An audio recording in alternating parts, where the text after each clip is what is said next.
Assalamualaikum warahmatullahi wabarakatuh. Innal hamdalillah nahmaduhu wa nasta'inuhu wa nastaghfiruh wa na'udzu billahi min shururi anfusina wa sayyiati a'malina may yahdihillahu fala mudhillalah wa may yudlil fala hadiyalah. Asyhadu an la ilaha illallah wahdahu la syarikalah wa asyhadu anna Muhammadan abduhu wa rasuluh. Ya ayyuhalladzina amanu ittaqullaha haqqa tuqatih wa la tamutunna illa wa antum muslimun amma ba'du. Para pemerhati roja kaum muslimin dan muslimat rahimani wa rahimakumullah. Pertama kita bersyukur kepada Allah Subhanahu wa taala atas nikmat dan karunia yang Allah limpahkan kepada kita semua. Salawat beriring salam tidak lupa kita limpahkan untuk Nabi kita Muhammad sallallahu alaihi wasallam, atas keluarga beliau, sahabat beliau dan umat beliau sampai hari kemudian. Pada kesempatan siang ini, para pemerhati roja dan kaum muslimin dan muslimat yang berbahagia, kita kembali bertemu masih bersama buku Talbis Iblis, yang mana pada kesempatan siang ini kita akan melanjutkan pembahasan yang ada di dalam buku tersebut. Kita sampai pada Talbis Iblis dalam aspek akidah. Tentunya ini adalah perkara yang sangat fundamental, ya, ini adalah asas, ini adalah akar, inilah adalah fondamen ya dari agama seseorang, yaitu akidah, usuluddin, dasar agama. Dan tentunya iblis merusak manusia melalui dasar dan fondamennya, dimulai dari dasar dan fondamennya. Dia berusaha untuk melemahkan fondasi ini sehingga segala sesuatu yang terbangun di atasnya akan rubuh. Tentunya talbis iblis di dalam bab akidah ini sangat luar biasa. Kita mulai dari talbis iblis terhadap orang-orang yang tidak meyakini adanya Tuhan. Ya. Ibnul Jauzi mengatakan bahwa iblis menjadikan mayoritas manusia beranggapan bahwa tidak ada Tuhan, tidak ada pencipta. Ini adalah talbis iblis yang ya kita katakan pertama, ya, berusaha untuk ditanamkan iblis kepada anak Adam, yaitu mereka kehilangan hubungan dengan pencipta mereka, atau mereka memutus hubungan antara diri mereka dan pencipta. Anggapan seperti ini berusaha untuk ditebar iblis, bahwa tidak ada Tuhan, tidak ada pencipta, bahwa makhluk yang tercipta ini ada tanpa ada pencipta, bahwa segala sesuatu itu terjadi dengan sendirinya, tanpa ada yang mengadakannya, menciptakannya. Dan hal itu terjadi karena ketika mereka tidak bisa mengetahui adanya sang pencipta dengan inderanya, tidak menggunakan akal untuk mengetahuinya, maka mereka pun mengingkarinya. Ya, tentunya pencipta adalah sesuatu yang tidak bisa ditangkap oleh panca indera di dunia sekarang. Sesuatu yang gaib, yang tidak nampak, yang tidak wujud di hadapan mata mereka. Tapi tidak menunjukkan bahwa sesuatu yang tidak bisa ditangkap oleh panca indera itu adalah sesuatu yang tidak ada. Naasnya bagi orang-orang ini adalah mereka tidak menggunakan akal untuk mengetahui, untuk mengenali pencipta mereka. Oleh karena itu manusia Allah bekali dengan akal, agar mereka bisa terbimbing kepada pencipta mereka dengan akal itu. Sesuatu yang harus mereka yakini, bukan dengan panca indera mereka, bukan dengan mata, bukan dengan telinga, bukan dengan sesuatu yang dapat mereka rasa, mereka lihat, mereka sentuh, mereka dengar. Tapi harus mereka yakini. Nah, disinilah peran akal untuk membimbing manusia kepada pencipta mereka. Maka di dalam Al-Quran banyak sekali ajakan dari Allah Subhanahu wa taala untuk berpikir, afala ta'qilun, afala tatafakkarun, afala tatadabbarun. Ya, apakah mereka tidak afala yatadabbarun Al-Quran? Apakah mereka tidak mentadabburi Al-Quran, mentadabburi, melihat, menazar ciptaan-ciptaan Allah Subhanahu wa taala yang menunjukkan adanya Sang Pencipta. Tentunya ini hanya bisa diketahui bagi orang-orang yang menggunakan akal mereka. Mungkinkah seseorang yang berakal sehat meragukan keberadaan Sang Pencipta?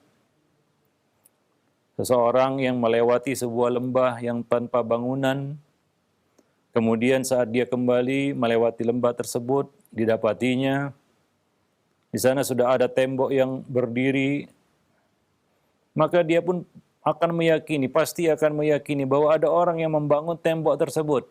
Tidak mungkin tembok itu wujud begitu saja. Lalu bagaimana pula dengan bumi yang terhampar luas dan langit yang terjunjung tinggi? Alam semesta yang sangat luar biasa, sangat besar, sangat luas, sangat menakjubkan. Apakah mungkin terjadi tanpa ada yang menjadikannya? Mungkinkah tercipta tanpa ada penciptanya?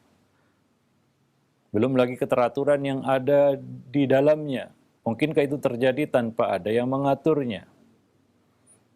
Bangunan-bangunan yang berdiri megah dan menakjubkan ini, serta tatanan alam yang berjalan penuh dengan hikmah, aturan yang sangat detil, mungkinkah itu semua terjadi tanpa ada pencipta? Bagi yang menggunakan akal, sedikit akal saja, dia akan meyakini bahwa di sana ada pencipta, ada pengatur, ada mudabbir, ada murabbi, ada yang membimbing, ada yang menuntun, ada yang menciptakan. Dialah Sang Pencipta yang Maha Kuasa, yang Maha Esa, Allah Subhanahu wa taala. Jadi Allah Subhanahu wa taala telah meletakkan ayat-ayatnya, tanda-tanda kebesarannya, atau disebut juga ayat-ayat kauniyah di alam semesta ini, agar manusia terbimbing kepada pencipta mereka, bahwa mereka bagian dari apa yang mereka lihat. Alam semesta yang luar biasa, dan mereka bagian darinya. Termasuk di antara makhluk-makhluk ciptaannya. Maka orang yang khudu', tawadhu', merendahkan diri, menggunakan akal sehatnya, dia pasti meyakini bahwa semua ini ada pencipta, dan pencipta itu adalah pencipta yang esa, Allah Subhanahu wa taala. Maka ada seorang Arab Badui, jawaban yang sangat bagus dari seorang Arab Badui ketika dia berkata, ini orang Arab Badui yang mungkin dikatakan Badui karena dia jauh dari pendidikan ataupun tidak terdidik, orang-orang yang tumbuh di alam tanpa ada mengecap pendidikan ataupun peradaban yang maju, orang-orang yang mungkin digolongkan sebagai orang-orang yang polos, itulah Arab Badui. Dia berkata, kotoran unta menunjukkan adanya unta. Ini perkataan seorang Arab Badui, bahwa kotoran unta itu menunjukkan adanya unta. Kalau kita menemukan di padang pasir yang luas ada kotoran unta, ada kotoran unta di situ, maka kita mengetahui ini pasti ada hewannya. Ada yang membuang kotoran itu di situ. Ada hewan yang membuang kotoran itu di situ. Nggak mungkin kotoran itu ada begitu saja. Tiba-tiba muncul di tengah padang pasir yang luas itu. Maka mereka mengatakan kotoran unta menunjukkan adanya unta. Artinya, ciptaan-ciptaan yang Allah tunjukkan kepada manusia, yang Allah mengatakan sanurihim ayatina fil afaq wa fi anfusihim, dan kami akan tunjukkan kepada mereka tanda-tanda kekuasaan kami di segala ufuk dan pada diri mereka sendiri. Hatta yatabayyana lahum annahul haqq, hingga mereka meyakini jelas di hadapan mereka bahwasanya Quran itu adalah hak. Agama yang Allah turunkan ini adalah hak. Bahwa Allah yang Maha Hak, Maha Esa, Maha Pencipta. Tidak ada Tuhan selain Dia. Nah demikian. Dan Allah telah memperlihatkan itu di segala ufuk. Artinya kemanapun kita menghadap, kemanapun kita melihat, kita pandangkan Kita arahkan pandangan kita ke depan, ke kanan, ke kiri, ke atas, ke bawah, sampai kepada ufuk yang terjauh, itulah ufuk. Ya, yaitu batas pandangan yang paling jauh yang bisa dilihat oleh mata manusia. Apa yang mereka saksikan itu semua, baik yang dekat maupun yang jauh, adalah tanda-tanda kekuasaan Allah Subhanahu wa taala. Ayat-ayat Allah yang Allah bentangkan bagi umat manusia, makhluk yang Allah istimewakan dengan akal, sehingga mereka bisa terbimbing kepada pencipta mereka. Ya, terbimbing kepada pencipta mereka. Dan bisa mengetahui apa hak-hak pencipta tersebut. Apa yang mereka harus lakukan terhadap sang pencipta itu. Kewajiban apa yang mereka harus lakukan terhadap pencipta tersebut. Itu dengan akal yang Allah bekali pada mereka. Tapi sayangnya sebagian orang justru menggunakan akal itu untuk melawan Allah Subhanahu wa taala dan mengingkari apa yang mereka lihat. Ya, tanda-tanda ya, adanya pencipta. Maka kalau hari ini ya, masih ada orang yang tidak percaya adanya Tuhan, mungkin mereka hidup tanpa menggunakan akal sehat mereka. Ya, atau mereka dikuasai oleh hawa nafsu yang mengalahkan akal sehat itu. Atau akal mereka sudah rusak, menyimpang. Ya, karena syubhat-syubhat dari iblis dan bala tentaranya. Para pemerhati roja kaum muslimin dan muslimat yang dimuliakan Allah. Maka ini penting untuk kita ketahui bahwa salah satu di antara talbis iblis terhadap manusia adalah menggeser keyakinan mereka yang paling dasar, yang paling kita katakan yang paling fundamental, yaitu kepercayaan kepada adanya pencipta. Sekarang ini banyak orang-orang yang tertular virus yang kita katakan atheist ini atau ateis ini.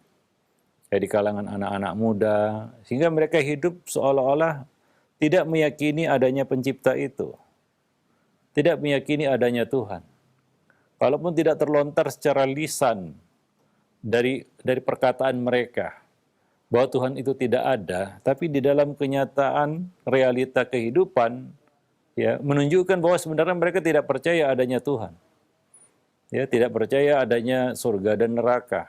Ya, dan hal-hal yang gaib yang Allah Subhanahu wa taala sampaikan melalui lisan nabinya. Ya. Nah, demikian. Sehingga tidak ada rasa takut ya dalam hati mereka terhadap pencipta. Ya, tidak ada rasa takut dalam hati mereka terhadap pencipta. Terhadap Tuhan. Bahwa Tuhan itu ada sesuatu yang tidak eksis. Tidak ada hakikatnya. Ya, tidak ada wujudnya. Hanya waham ataupun anggapan kosong manusia karena kekosongan yang ada di dalam pikiran mereka. Demikian yang dikatakan oleh ahli filsafat tentang keberadaan ya pencipta ataupun Tuhan. Ya. Nah, di sana ada orang-orang yang meyakini seperti itu. Jadi ini Arab Badui ini ya dengan kepolosannya ya dengan mungkin ya keluguannya ya, mereka mengatakan adanya kotoran unta itu menunjukkan adanya unta. Kotoran unta itu menunjukkan adanya unta. Nah, demikian ya, satu yang sederhana, satu yang simpel. Maka kita dapati ahli-ahli filsafat dari kalangan kaum muslimin akhirnya mereka taubat dan kembali kepada akidah ya mayoritas kaum muslimin ya atau awam ya aqidatul awam kaum muslimin yang ya dengan fitrah mereka mengetahui adanya pencipta, dengan pemikiran yang sangat mendasar mereka tahu adanya pencipta.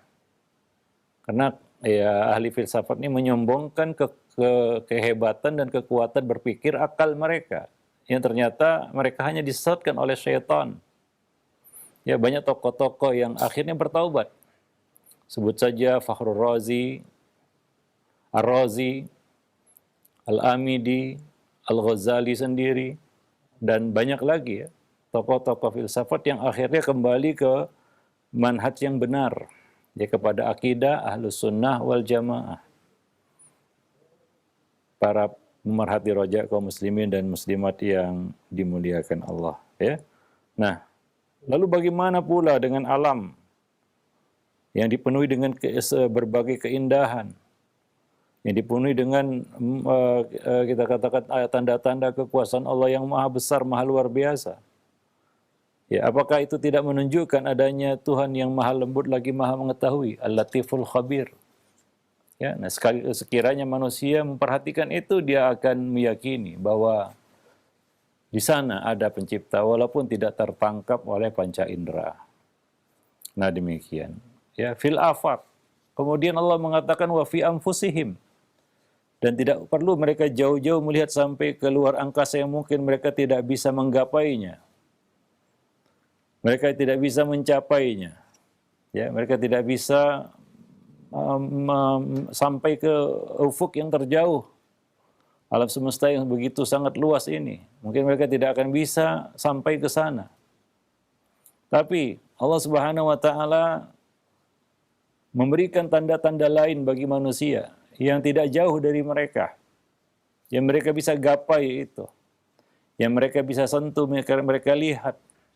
Yaitu diri mereka sendiri. Wa fi anfusihim. Dan pada diri mereka sendiri. Jadi tidak perlu lihat jauh-jauh sampai mungkin ke planet yang paling jauh, tidak perlu. Ya, walaupun itu semua menunjukkan tanda-tanda kuasa Allah Subhanahu wa taala bagi orang yang mau berpikir, tapi tidak semua orang yang mampu untuk menggapai hal-hal semacam itu. Mungkin perlu alat, dia perlu alat untuk membantu mereka untuk bisa melihatnya. Nah, tapi ini adalah satu perkara yang ada pada mereka dan mereka bawa kemana-mana, yaitu diri mereka sendiri. Ya, wa fi anfusihim. Ya, dan pada diri mereka sendiri. Ya, sekiranya manusia memperhatikan dirinya, maka semua yang ada pada diri manusia itu cukup menjadi bukti keberadaan Sang Pencipta. Ya, dan semua itu pastilah bisa menyembuhkan akal yang sakit. Akal yang mengingkari adanya pencipta.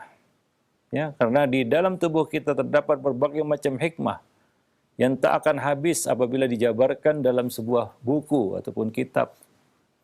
Nah, untuk hal ini kita sudah menulis sebuah buku yang mungkin sudah tahu dan sudah pernah membacanya, yaitu ayat-ayat Allah pada tubuh manusia. Ya, kita menuliskan di situ, ya, di buku ayat-ayat Allah pada tubuh manusia, bagaimana hebatnya Allah menciptakan manusia. Sesuatu yang ada dan mereka bisa rasakan setiap hari sebenarnya. Kuasa Allah itu. Yang mana tanpa kasih sayang Allah, ya, sedetik pun kita tidak akan bisa hidup. Dan tidak akan bisa merasakan kenikmatan hidup. Ya. Nah, demikian. Apabila kita mau memperhatikannya, ya, maka Allah perintahkan kita untuk memperhatikan diri kita sendiri. Wa fi anfusihim afala tubsirun. Dan pada diri mereka terdapat tanda-tanda kuasa Allah, apakah mereka tidak memperhatikan? Ya, falyanzuril insanu mimma khuliq. Dan hendaklah manusia memperhatikan bagaimana mereka diciptakan. Ya, penciptaan diri kita, sesuatu yang mungkin kita gunakan, kita rasakan manfaatnya setiap hari. Dan kita merasakan kasih sayang Allah itu setiap hari, mulai dari kita lahir sampai hari ini. Ya, tidak ada satupun detik yang berlalu tanpa kasih sayang Allah Subhanahu wa taala pada diri kita. Ya, pada diri kita. Kita bisa menikmati, ya, udara bebas yang kita hirup. Kita masukkan ke dalam tubuh dalam bentuk oksigen. Dikeluarkan dalam bentuk karbon dioksida yang sudah tersaring dengan suatu proses yang rumit sebenarnya. Ya, kemudian itu menjadi sumber kehidupan kita. Sumber kehidupan bagi darah. Ya, karena dia mengandung O2, yaitu udara, oksigen murni. Tanpa itu kita nggak akan bisa hidup. Ya, coba lihat orang yang tidak berfungsi paru-parunya. Ya, tidak bisa mengkonversi udara yang masuk menjadi oksigen murni. Bagaimana? Tidak bisa memproduksi oksigen. Ya, paru-parunya. Ya, seperti virus yang sedang menyerang manusia hari ini, yaitu menyerang fungsi dari paru-paru itu. Kita nggak akan bisa hidup nyaman. Kita tidak akan bisa menghirup udara, kemudian kita bisa bebas bernafas. Ya, itu luar biasa. Nah, demikian kalau kita perhatikan ya tubuh kita ini dari ujung rambut sampai ujung kaki itu penuh ya dengan ayat-ayat Allah Subhanahu wa taala, tanda-tanda kuasa Allah. Ini disebut ayat kauniyah. Ya. Dan Allah sebutkan itu di ayat-ayat syariah juga secara global tentang fase-fase penciptaan manusia. Ya, fase-fase penciptaan manusia, ya. Mulai dari dia dalam perut ibunya sampai dia keluar dari perut ibunya, ya, sampai kemudian dia tumbuh menjadi manusia yang sempurna. Ini semua adalah sesuatu yang perlu kita perhatikan. Tapi kadang-kadang kita abaikan begitu saja karena mungkin kita merasa itu sesuatu yang harus dan wajar kita dapatkan. Ya, ini bagi orang yang mungkin malas berpikir. Maka silakan baca di buku tersebut. Ya, tanda-tanda kuasa Allah Subhanahu wa taala pada tubuh manusia atau ayat-ayat Allah pada tubuh manusia. Kita ambil contoh satu bab saja ya. Bab ya, kita bicara di situ tentang mulut. Ya, bagian suatu yang sangat penting yang terdapat banyak sekali organ di situ. Ya, sebagai alat bicara, alat pengecap, indera perasa, lidah, bibir sebagai alat bicara, gigi sebagai alat untuk mengunyah makanan, lidah juga sebagai alat perasa, dan tenggorokan bagian atas, tenggorokan, itu bagian yang ada di mulut kita. Ya coba lihat, perhatikan. Ya, bagian tubuh pertama yang sempurna pada diri manusia, bagian ya, dari tubuh manusia yang pertama sempurna, ya, berfungsi 100%. Ketika seorang anak manusia lahir ke dunia, ya, itu adalah tenggorokan. Tenggorokan seorang bayi itu sudah sempurna seperti tenggorokan orang dewasa, terutama tenggorokan bagian atas. Ya, sudah sempurna seperti sempurnanya tenggorokan manusia dewasa. Dan Allah perlu menyempurnakan itu sejak lahir. Maka coba lihat bagian-bagian tubuh manusia, ada yang perlu sempurna dari lahir dan ada yang mengikuti perkembangan usia. Tidak Allah jadikan sempurna sewaktu lahir. Seperti penglihatan. Penglihatan bayi itu sudah ada. Dia sudah bisa melihat tapi belum sempurna. Karena dia tidak perlu penglihatan yang sempurna waktu lahir. Itu akan mengganggunya. Karena bayi banyak menghabiskan waktunya untuk tidur daripada beraktivitas. Dia belum banyak beraktivitas, dia lebih banyak beristirahat dan tidur. Maka dia belum perlu mata yang sempurna, telinga yang sempurna pada saat dia lahir. Ya, sebatas cukup untuk ya keperluan seorang bayi. Tidak perlu sempurna. Seiring dengan perkembangan usia, maka dua indera itu semakin lama semakin sempurna. Demikian Allah mengaturnya. Otak manusia, begitu lahir dia belum sempurna. Ya, dia akan semakin sempurna mengikuti perkembangan usia. Ya, karena dia belum perlu berpikir pada saat dia lahir. Bayi yang baru lahir tidak perlu berpikir keras ya untuk memikirkan bagaimana dia dapat ASI, bagaimana dia ya bisa mendapatkan kebutuhan hidupnya. Tidak. Dia tidak perlu itu. Ya, dia tidak perlu itu. Maka Allah yang memilih bagi manusia apa yang mereka butuhkan sejak lahir. Ya, Allah tentunya tidak mungkin itu terjadi spontanitas begitu saja. Fungsi-fungsi itu pasti ada yang mengaturnya. Pasti ada yang menyusun dan merangkainya, yang mengaturnya, sehingga terjadilah seperti itu.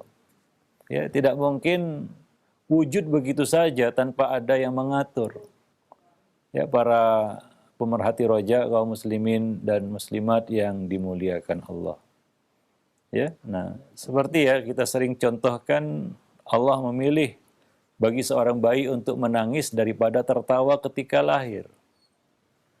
Ya, padahal dua hal ini tidak perlu belajar. Ya, manusia tidak perlu belajar untuk menangis dan tertawa. Beda dengan bicara. Bicara perlu belajar. Ya, pertama tentunya manusia belajar dari ibunya berbicara. Hingga ada sebutan bahasa ibu. Karena biasanya yang mengajari anak bicara itu adalah ibu, ya. Ya, karena kedekatan dengan sang bayi. Maka si ibu ini mengajarkan anaknya untuk bicara. Ya. Dan tidak ada ibu yang mengajar anaknya untuk menangis dan tertawa. Allah mengatakan huwallazi adhaka wa abka. Dua hal itu yang Allah sebutkan di dalam Al-Quran. Dialah Allah yang membuat kamu menangis dan tertawa. Kenapa? Karena dua hal ini manusia nggak perlu belajar. Tapi tidak ada sejarahnya bayi begitu lahir tertawa begitu. Ada nggak? Bayi lahir tertawa dia. Dia kan nggak belajar untuk tertawa, dia nggak belajar, dia bisa. Seperti menangis juga sama. Tetapi Allah pilih. Ada yang memilih untuk si bayi ini, untuk menangis daripada tertawa. Walaupun ada sebab yang disebutkan di dalam hadis ya. Tapi secara fisikalnya, manusia itu tidak perlu belajar untuk dua perkara ini. Dan Allah sebutkan itu dalam Al-Quran. Huwallazi adhaka wa abka. Tapi ada yang memilih manusia untuk menangis daripada tertawa, khususnya ketika dia lahir ke dunia. Siapa yang memilihkan untuk si bayi ini untuk menangis, tidak untuk tertawa? Siapa yang memprogram akalnya untuk menangis, ya ketika lahir tidak tertawa? Ada yang memilihkannya, ada yang mengaturnya. Dialah pencipta bayi itu, yaitu Allah Subhanahu wa Ta'ala. Simpel dan sederhana sebenarnya. Ya, tetapi ya begitulah, masih ada aja orang yang nggak percaya adanya Tuhan hari ini. Ya, sudah semaju ini ilmu pengetahuan, hari ini Allah buka ya pintu-pintu ilmu pengetahuan untuk membimbing manusia kepadanya, kepada Allah Subhanahu wa Ta'ala. Ya, satu-satunya pencipta yang hak, yang berhak untuk disembah. Tapi masih banyak manusia yang ya tidak percaya adanya Tuhan, dan dalam realita kehidupan mereka sebenarnya tidak percaya adanya Tuhan. Nah demikian ya, mereka abaikan itu semua. Tanda-tanda yang berasal dari Tuhan, itu mereka abaikan semua. Ya, mereka berusaha untuk tidak mengenal pencipta mereka. Ya, tentunya ini berkaitan dengan hawa nafsu manusia supaya mereka bisa terbebas ya dari tuntutan mereka sebagai makhluk ciptaan.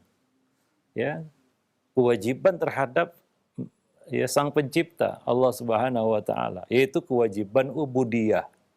Itu sebenarnya yang ingin mereka hindari, yaitu kewajiban ubudiyah, ketundukan, keterikatan kepada hak-hak Allah Subhanahu wa Ta'ala sebagai sang pencipta. Ya, nah demikian. Wallahu alam bisawab. Padahal kalau mereka mau menggunakan sedikit saja akal untuk berpikir, mereka akan terbimbing ke situ. Jadi ada yang, ya kita kembali tadi ya kepada ayat-ayat Allah, tanda-tanda kekuasaan Allah pada manusia, ya. Bagaimana Allah mengatur, memilih bagi seorang bayi apa yang mereka perlukan dan apa yang belum mereka perlukan saat itu. Dan salah satunya yang sempurna ketika bayi itu lahir ya adalah tenggorokan. Terutama tenggorokan bagian atas itu sudah sempurna. Sehingga si bayi ketika minum, yaitu ada satu pipa yang bercabang dua ke atas dan ke bawah. Yang menghubungkannya adalah satu pipa yang sangat penting, yaitu tenggorokan.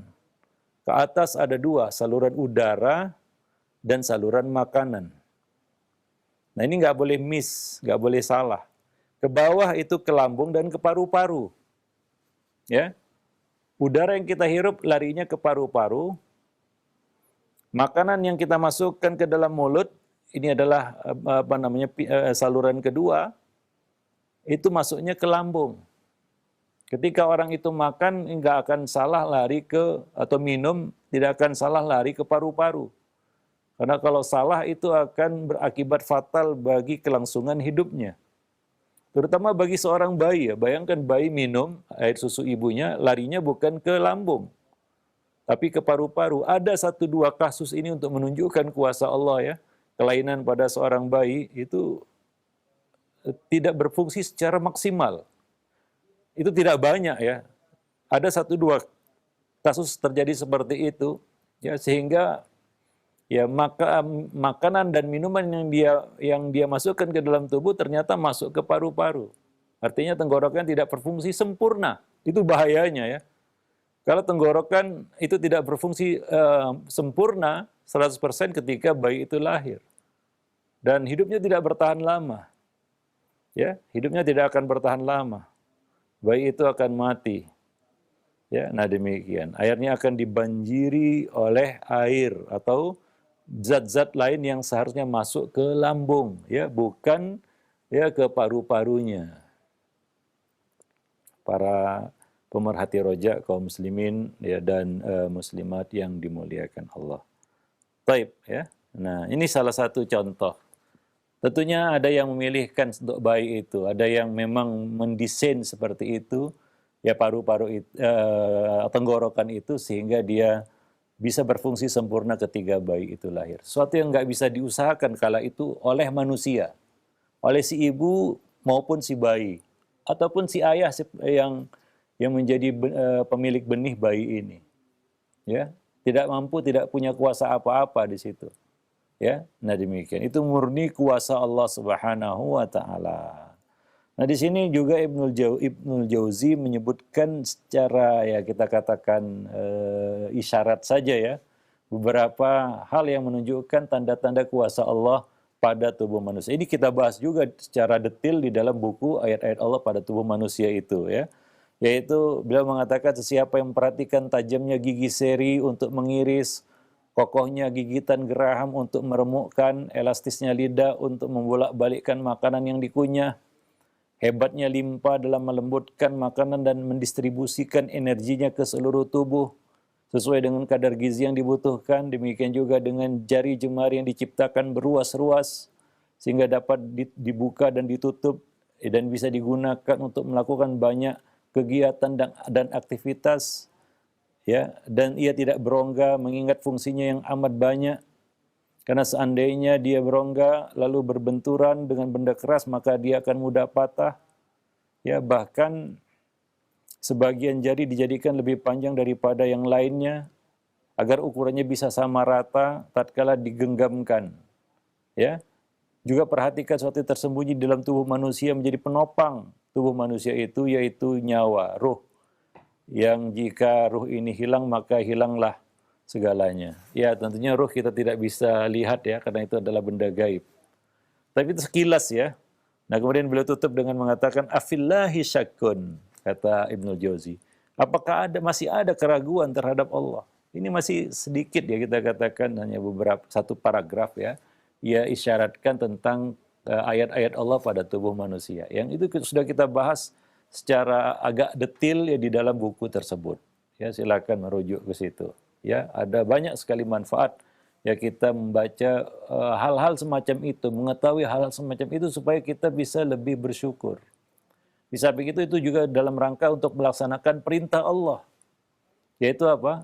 Wa fi anfusihim afala tubsirun. Afala tubsirun. Tidakkah kamu mau memperhatikannya? Yaitu artinya adalah perintah. Perhatikanlah, kata Allah Subhanahu wa taala. Ada perintah di situ. Falyanzuril insanu mimma khuliq. Hendaklah manusia memperhatikan. Ini perintah untuk mengetahui hal-hal semacam itu ya. Ini perintah dari Allah Subhanahu wa taala. Ya. Boleh dikatakan ini suatu hal yang wajib dia lakukan untuk memperkokoh tauhid rububiyahnya. Itu yang membimbingnya kepada tauhid uluhiyah. Sehingga uluhiyahnya menjadi lebih tinggi di hadapan Allah Subhanahu wa taala karena rububiyahnya juga tinggi. Maka Allah mengatakan, "Innama yakhsyallaha min ibadihil ulama." Sesungguhnya yang takut kepada Allah itu adalah orang-orang yang berilmu. Ya khususnya perkara yang sangat mendasar itu tauhid rububiyah itu. Ya, nah jadi ada yang pernah bertanya juga, Ustadz ngapain nulis buku ayat-ayat Allah pada tubuh manusia? Saya katakan itu buku tauhid rububiyah sebenarnya. Untuk memperkenalkan kita kepada pencipta.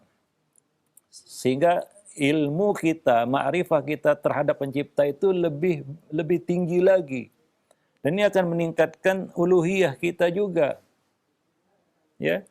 Nah, kita bisa mengetahui Allah dengan ciptaannya yang kita bawa kemana-mana. Ya, dan kita bisa tunjukkan syukur kita kepada Allah Subhanahu wa taala. Ya, dengan mengetahui perkara-perkara itu. Ya, nah demikian. Merupakan suatu hal yang menarik sebenarnya. Ya, kepada anak-anak kita mungkin juga kita biasakan untuk ya melihat ya ayat-ayat Allah itu di ufuk kata Allah dan pada diri mereka sendiri. Ya, itu bukan buku biologi kan begitu ya, tapi itu adalah buku sebenarnya berkaitan dengan tauhid rububiyah kita. Itu untuk mempertajam, untuk meningkatkan ya ma'rifah kita kepada Sang Pencipta, ya khususnya dari ciptaan-ciptaan Allah Subhanahu wa taala. Sungguh sangat banyak itu kita bahas mulai dari ujung rambut manusia sampai ujung kaki. Dan organ-organ dalam yang tidak terlihat oleh mata, tapi dia bekerja. Ya, nah demikian. Wallahu a'lam bissawab. Baik, mungkin ini dulu ya. Kita akan lanjutkan masih di dalam bab ini ya, karena ya kita katakan iblis dan bala tentaranya senantiasa menggerogoti keyakinan manusia terhadap adanya pencipta. Bukan dia ucapkan dengan lisannya, saya nggak percaya adanya Tuhan, tidak. Tapi dalam kenyataan realita hidup menunjukkan bahwa dia orang yang nggak percaya Tuhan sebenarnya. Walaupun tidak terucap dengan lisannya, ya tidak muncul berbuah menjadi satu keyakinan di dalam hatinya. Tapi itu akan mengkristal menjadi satu keyakinan di kala dia lengah. Ya, manusia itu lengah bisa saja ya, keyakinan ini pencipta tidak ada sebenarnya. Jadilah dia ateis. Ya. Sebagaimana ini banyak menyerang, ya kita katakan umat-umat beragama lainnya. Ya, sehingga mereka berbondong-bondong jadi ateis. Khususnya di Eropa, Amerika, dan benua Australia. Nah, demikian. Menggiring mereka kepada apa? Keyakinan seperti itu, nggak ada Tuhan. Ya, hingga mereka meninggalkan tempat-tempat ibadah mereka. Ya, dan mereka berpaling dari Tuhan-Tuhan yang mereka sembah. Ya, nah demikian. Ya, jadi seperti itu ya salah satu talbis iblis kepada manusia. Wallahu a'lam bissawab. Baik, subhanakallah bihamdik asyhadu an la ilaha illa anta astaghfiruka wa atubu ilaik. Jazakallahu khairan wa barakallahu fikum Ustaz atas penyampaian materi yang sangat bermanfaat di kesempatan siang yang berbahagia ini berkaitan dengan tablis iblis dalam masalah akidah. Ikhwata Islam azakumullah. Silakan bagi Anda yang ingin bertanya dapat mengirimkan pertanyaan melalui pesan singkat. Jangan lupa untuk mencantumkan nama dan alamat Anda saat ini berada di mana. Baik, pertanyaan pertama kita angkat dari pesan singkat. Assalamualaikum warahmatullahi wabarakatuh Ustaz. Dari hamba Allah, Ustaz, kalau Allah menginginkan sesuatu maka dia cuma mengatakan kun fayakun atau jadilah maka akan terjadi. Tapi mengapa sampai menghabiskan 6 hari dalam menciptakan langit dan bumi? Mohon nasihatnya Ustaz. Ya, Allah melakukan sesuatu yang tidak sia-sia tentunya ya. Tidak ada yang Allah lakukan itu sia-sia. Semua ada manfaatnya, semua ada hikmahnya, semua ada gunanya. Ya, termasuk apa yang Allah tunjukkan kepada manusia. Ya, ada yang bertanya, kenapa Allah ciptakan alam dalam 6 masa? Kenapa tidak kun sekali jadi semuanya? Ya. Nah, begitu. Yang jadi pertanyaan, mampukah Allah melakukan seperti itu? Mampukah Allah Subhanahu wa taala melakukan seperti itu, yaitu menciptakan alam semesta ini langsung jadi ya tanpa proses? Bisa. Tapi itu tidak dilakukan. Contoh kecilnya ada pada manusia itu sendiri ya. Ya, apakah Allah tidak mampu menciptakan semua manusia seperti Adam? Kun fayakun, jadilah Adam. ya, tingginya menjulang 60 hasta. Hasta, Masya Allah. Ya, situ nadhiroan. Langsung tanpa ada proses jadi bayi atau bahkan mungkin sebelum bayi ya. Iya. Dari spermatozoa yang kecil kemudian menjadi segumpal darah, sekerat daging, lalu diciptakan tulang belulang dengan proses panjang, kemudian lahir, kemudian sebagai bayi, sebagai anak bocah, kemudian dewasa, kemudian jadi Adam, tingginya 60 hasta. Allah mampu melakukan seperti itu dan Allah lakukan pada Adam. Ya. Ya. Nah, Allah katakan kun fayakun, jadilah Adam. Ya, nah demikian. Ya, itu Adam, ya. Tapi anak Adam, apakah Allah ciptakan seperti itu? Tidak. Ya. Tidak ada selain Adam ya, yang langsung seperti itu. Ya. Nah, hanya Adam yang Allah ciptakan seperti itu. Ya. Nah, jadi manusia seluruhnya selain Adam itu diciptakan dengan proses. Ya, dengan proses. Ya, dari kita katakan dia menjadi sesuatu yang lam yakun syai'an madhkura, sesuatu yang tidak disebut, ya hampir tidak kelihatan, tidak ada ya, sangat kecil. Iya. Hingga berproses dalam perut ibunya menjadi besar lama-lama menjadi sebuah janin yang utuh kan begitu dan siap untuk keluar pun dalam kondisi lemah, seorang bayi yang hanya bisa menyusu, kemudian berproses hingga menjadi seorang yang dewasa. Kemudian dia berkata, kenapa alam tidak diciptakan dengan satu kata saja, kun fayakun. Coba lihat dia, lihat perjalanan hidupnya, apakah dia dijadikan seperti itu? Iya. Atau dengan proses, sama dengan alam semesta. Itu untuk menunjukkan bahwa segala sesuatu itu ada sebab akibatnya. Allah Subhanahu wa taala jelaskan semua itu ada prosesnya. Ya. Nah, untuk mengajarkan manusia juga ya bahwa mereka masuk surga juga dengan proses. Ya. Sama seperti neraka juga, masuk neraka juga ada prosesnya menuju keburukan. Ya, surga proses menuju kebaikan ya. Nah, demikian. Jadi itu yang Allah ajarkan kepada manusia, ya. Nah, sama seperti dia di dalam kehidupan ini. Apakah segala sesuatu hadir ya, rezekinya misalnya? Apakah rezeki manusia turun dari langit? Ya, turun dari langit begitu tiba-tiba di tangannya ada duit begitu. Ada emas, ada makanan. Ya, enggak. Dia harus menjalani proses itu. Dia harus belajar dari apa yang Allah ciptakan. Dirinya dijadikan dengan proses. Kalau orang itu mau sukses, lalu dia lihat orang sukses dan hanya melihat kesuksesannya, dia nggak akan jadi sukses seperti orang itu. Kecuali dia lihat proses orang itu menjadi sukses bagaimana. Ya, itu yang Allah ajarkan dari penciptaan alam semesta ini dan pada penciptaan manusia itu sendiri. Kalau kita mau mangga, hingga bisa jadi jus mangga, ya, itu harus nanam dulu. Ditanam apakah pohon yang biji yang kita tanam langsung keluar mangga? Tidak, tidak keluar mangga. Kita harus sabar menanti, karena yang tumbuh bukan mangga, tapi apa? Batang.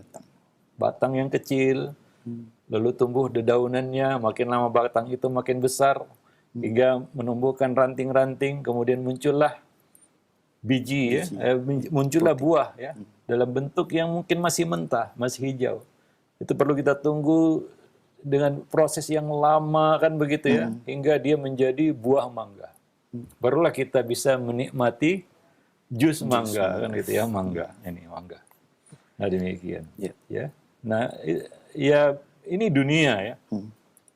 Nanti di surga ya baru itu semua hukum-hukum yang berkaitan dengan alam semesta tidak ada. Ya. Ya apa namanya, Allah mengatakan tentang buah-buah di dalam surga tidak pakai proses ya, seperti di dunia. Ya, la maqtu'atin wala mamnu'ah, ya, tidak terputus buahnya dan tidak terhalang untuk mengambilnya. Artinya apa? Tidak perlu menunggu musim buah, tidak perlu usaha untuk mengambil buah itu. Ya, hadir depannya dan dia langsung petik, ya langsung makan buah itu. Ya, tanpa harus menunggu proses, ya berbuah dulu, berbunga dulu dan lain-lain sebagainya. Itu di surga nanti, bukan di dunia. Di dunia seperti itulah ya kejadiannya. Ya Allah tunjukkan itu pada alam semesta, fil afaq, ya. Dan ini yang lupa, ayatnya ada lanjutannya, wa fi anfusihim, dan pada diri mereka. Coba perhatikan diri mereka, berproses enggak? Berproses ya. Nah demikian. Wallahu alam bisawab. Nah itu dia. Baik. Jadi ada apa namanya? Ada hikmah di balik itu supaya manusia belajar untuk menjalani proses dan sabar menjalani proses. Ya, nah demikian. Hidup bukan main sulap kan gitu ya. Semua harus dijalani dengan proses. Kalau Allah mau, bisa saja semuanya sudah terjadi. Ya, seperti sebagaimana Allah juga menurunkan ya kitab sucinya berangsur-angsur. Ya. Ya, tidak sekaligus. Kalau mau diturunkan sekaligus bisa, karena sudah diturunkan sekaligus ke langit dunia pada malam Lailatul Qadar 30 juz. Ya, sudah diturunkan itu pada malam Lailatul Qadar 30 juz ke langit dunia. Kemudian diturunkan ya ke bumi kepada Nabi SAW menurut kejadian dan peristiwa. Nah demikian, berangsur-angsur. Ya, nah demikian. Wallahu alam. Kalau diturunkan langsung 30 juz bisa aja. Itu satu hikmah ya, ada proses yang harus dijalani oleh manusia dan itu dijalani oleh para nabi dan rasul juga. Ya. Dan mereka sabar menjalani proses itu hingga mereka meraih hasil ya dari perjuangan mereka. Ya, bukankah mereka para nabi didukung kekuatan dari langit? Ya. Ya bisa saja nabi itu selalu menang dalam peperangan. Nabi itu selalu sukses di dalam setiap langkah yang dia lakukan. Tidak. Nabi dakwah ke Taif di awal-awal dakwah dilempari batu. Pulang tanpa dapat hasil apa-apa. Nggak ada satu orang pun yang masuk Islam, mau menerima hidayah. Itu satu proses. Kalau mau Allah jadi. Gitu ya. Ya. Langsung dapat hidayah. Langsung mereka, karena yang datang kepada mereka langsung seorang Nabi. Tapi mereka menolak mentah-mentah. Nah demikian. Wallah, itu adalah proses ya. Wallahu alam. Yang harus dijalani oleh manusia dalam hidupnya di dunia. Kita masih di dunia. Jadi masih bicara ya sebab akibat proses-proses yang harus kita jalani. Ya. Ya, nah demikian. Dan itu Allah contohkan dari penciptaan alam semesta dan pada penciptaan manusia itu sendiri. Kalau mereka mau memperhatikannya. Wallahu a'lam bishawab. Baik. Ya. Jazakallah. Kira-kira ya, apa jadinya kalau kita langsung dewasa? Ya. Kalau kita langsung dewasa misalnya, ya, jadi seperti ini. 40 tahun, ya berapa meter gitu ya, 1, meter kotor ya, 1,5 meter misalnya, kan gitu ya. Jadi gitu ya, bisa aja Allah jadikan kita seperti itu. Ya tanpa ada memori, tanpa ada sejarah, kita melewati masa-masa, ya setiap masa ada kenangan dan memorinya kan begitu ya, dan itulah hidup manusia hingga mereka merasakan satu nikmat dalam hidup mereka ya. Nah demikian. Wallahu a'lam bishawab. Kita merasakan nikmat jadi anak-anak ya. Kita pernah merasakan nikmat jadi remaja ya, jadi manusia dewasa sehingga kita seperti sekarang ini ya. Wallahu a'lam bishawab. Baik. Jazakallah khairan Ustaz atas jawaban yang bermanfaat di kesempatan ini. Semoga apa yang disampaikan ya dapat bermanfaat untuk penanya dan kita semua yang menyimak. Masih pertanyaan melalui pesan singkat kembali. Assalamualaikum Ustaz. Saya pernah menangis meratapi dosa-dosa yang lalu, kemudian saya bertobat. Tetapi tidak lama dari itu saya melakukan dosa lagi dan bertobat lagi. Apakah saya termasuk orang yang munafik Ustaz? Mohon nasihatnya, syukur. Ya, mengkhawatirkan diri jatuh dalam nifak itu satu hal yang perlu ada. Ya, satu yang perlu itu, karena itulah yang dimiliki oleh para sahabat dahulu ya, seperti yang dikatakan oleh Ibnu Abi Mulaikah. Adraktu salasina min ashabin Nabi sallallahu alaihi wasallam kulluhum yakhafuna ala anfusihim minan nifaq. Aku telah bertemu dengan 30 orang sahabat-sahabat Nabi, mereka semuanya khawatir atas diri mereka dari penyakit nifak. Ya, penyakit ini harus selalu kita waspadai dan kita khawatirkan. Hanzalah pernah datang menemui Abu Bakar dan berkata, nafaq wa Hanzalah, nafaq wa Hanzalah. Ya, Hanzalah telah jatuh dalam nifak. Ya, kenapa kata Nabi? Kata Abu Bakar ya. Ya, maka Hanzalah memberikan alasannya. Kita ini wahai Abu Bakar, jika berada di majelis Nabi, Nabi mengingatkan kita surga dan neraka, seolah-olah surga dan neraka ada di hadapan mata kita. Namun ketika kita pulang ke rumah, berkumpul dengan keluarga, bergelut dengan pekerjaan, kita banyak lupa. Ya, nasina kasiran. Nah demikian ya, para sahabat dahulu mengkhawatirkan penyakit ini. Dan kita sudah semestinya bahkan seharusnya mengkhawatirkan penyakit ini atas diri kita. Ya, dan itu sesuatu yang wajar, bahkan harus ada. Ya, karena Al-Hasanul Basri mengatakan, "Ma khafahu illa mu'minun, wala aminahu illa munafiqun, wa ma aminahu illa munafiqun." Tidak ada yang merasa khawatir terhadap nifak kecuali orang mukmin, dan tidak ada yang merasa aman dari nifak kecuali orang munafik. Ya, nah demikian. Itu yang pertama ya. Yang kedua, kita berbuat dosa bertaubat, itulah dia memang kewajiban kita untuk bertaubat. Ya, karena Allah menyuruh kita untuk bertaubat. Seandainya kamu tidak berbuat dosa, maka Allah akan hilangkan kamu, dan Allah datangkan orang yang buat dosa, makhluk yang berbuat dosa, dan mereka melakukannya, dan mereka minta ampun kepada Allah. Karena Allah suka hamba-hambanya minta ampun kepadanya. Ini salah satu kelemahan dan kekurangan kita manusia, yaitu buat dosa. Dan satu dosa juga orang yang merasa tidak pernah buat dosa, begitu ya. Kita ini banyak melakukan kesalahan dan dosa, kan begitu ya. Dan kewajiban kita adalah bertaubat, dan itu yang Allah serukan kepada manusia, wa tubu ilallahi jami'an ayyuhal mu'minun. Dan belajar ya dari dosa-dosa yang kita lakukan untuk tidak kembali lagi, karena itulah salah satu syarat taubat, kan begitu, yaitu berhenti dari dosa itu. Berhenti artinya tidak mengulangi lagi ya. Nah, dan menyesalinya serta berazam untuk tidak kembali kepada dosa tersebut.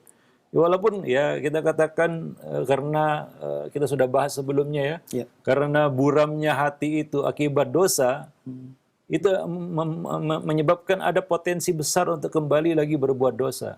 Ya, nah demikian. Itulah sebabnya kenapa manusia punya potensi kembali kepada dosanya, karena buram yang ditinggalkan oleh dosa itu di dalam hati mereka. Ya, berupa apa? Buram hati ya. Buram hati itu, walaupun ya kita kan sudah terhapus, tapi meninggalkan buram itu, yang menyebabkan kadang dia menjadi ragu, atau dia menjadi kita katakan was-was, sehingga dia kembali kepada dosanya, dan dia kembali bertaubat. Ya, intinya seorang itu tidak boleh putus asa dari taubat, bahwa dia memiliki Rabb yang Maha Pengampun lagi Maha Penyayang. Ya, Maha Pengampun lagi Maha Penyayang. Kembali kepada hubungan hamba itu dengan Allah. Ya, apakah dia mengagungkan Allah? Ya, taubat itu membuat seorang itu mengagungkan Allah lebih besar lagi pengagungannya dengan taubat. Ya, kenapa? Karena dia merasakan kehadiran Allah dalam hidupnya, bahwa dia harus dapat ampunan dari Allah dan Allah mengampuninya. Ya, maka dia tidak akan mengulangi kesalahan itu untuk yang kedua, ketiga, keempat kalinya. Walaupun ya itulah dia lemahnya kita jadi manusia ya. Ini sudah kita bahas sebelumnya ya, tentang bagaimana ya setan ya, musuh kita ini iblis ya, mengganggu manusia. Kita berhadapan dengan musuh yang luar biasa, yang ya kita katakan sudah piawai ya, lihai, dan punya pengalaman untuk menyesatkan anak Adam ya, dari mulai mereka dikeluarkan dari surga sampai hari ini. Itulah musuh kita ya. Maka ya kita harus menghadapinya juga dengan ya kita katakan ilmu dan kesadaran ya, terus waspada, tidak ghaflah, lengah ya, seperti yang sudah kita bahas sebelumnya. Maka ilmu itu akan mempersempit, akan memperkecil kemungkinan kita jatuh dalam dosa. Apalagi ilmu yang sudah mengkristal menjadi satu keyakinan. Itu yang akan menghalang kita dari dosa itu. Ya, diperkuat dengan apa? Taubat kita ya. Nah demikian. Maka Allah serukan kita untuk banyak bertaubat. Wa tubu ilallahi jami'an ayyuhal mu'minun la'allakum tuflihun. Dan bertaubatlah kamu semua wahai orang-orang yang beriman, supaya kamu menjadi orang-orang yang menang. Ini seruan kepada orang yang beriman ya. Artinya ya, orang itu bertaubat setiap saat. Ini adalah satu, ya kita katakan apa ya, satu asumsi yang salah tentang taubat. Seorang kalau disuruh taubat, dia berkata, memangnya dosa apa yang aku lakukan? Hingga aku harus bertaubat. Satu, taubat itu umum perintahnya. Ya, tidak menunggu orang itu buat sadar buat salah. Ya, dia harus sadar bahwa misalnya dia banyak buat salah. Ya, bukan dia menunggu kapan dia buat salah lalu itu adalah momen dia untuk bertaubat. Nah, demikian. Ya, kita selalu buat salah dan kita perlu bertaubat setiap saat kepada Allah Subhanahu wa taala. Oleh karena itu nabi yang dipastikan sudah diampuni dosanya yang lalu maupun yang akan datang, selalu bertaubat setiap hari minimal 100 kali, ya, mengucapkan astagfirullah, ya, al-azim dan seterusnya. Ya, nah demikian. Itu minimal 100 kali. Padahal beliau adalah hamba yang dijaga maksum, ya, dijaga Allah Subhanahu wa taala, dibersihkan hatinya dengan air Zam-Zam 2 kali bahkan, ya, diampuni dosanya yang lalu maupun yang akan datang, ya, dibekali dengan wahyu, tapi ya tetap juga bertaubat, minta ampun kepada Allah, ya, sebanyak minimal 100 kali dalam sehari. Jadi yang namanya taubat itu bukan nunggu kita buat dosa. Kita buat dosa itu sudah memang wajib, ya. Nah, kalau nggak taubat itu memang sudah, ya, out of the box, ya, kita nggak bisa bicara lagi itu kan begitu, ya. Nah, demikian. Ya, itu udah nggak biasa istilahnya. Yang biasa ya manusia bertobat, ya berdosa dia bertaubat. Nah, demikian, ya, wallahu a'lam bishawab. Taib, ya mungkin itu dulu, ya, yang bisa kita jawab dari pertanyaan hari ini, ya, mudah-mudahan bermanfaat. Lebih dan kurang saya mohon maaf. Aqulu qouli hadza astaghfirullah li wa lakum lisairil muslimin innahu huwal ghafurur rahim.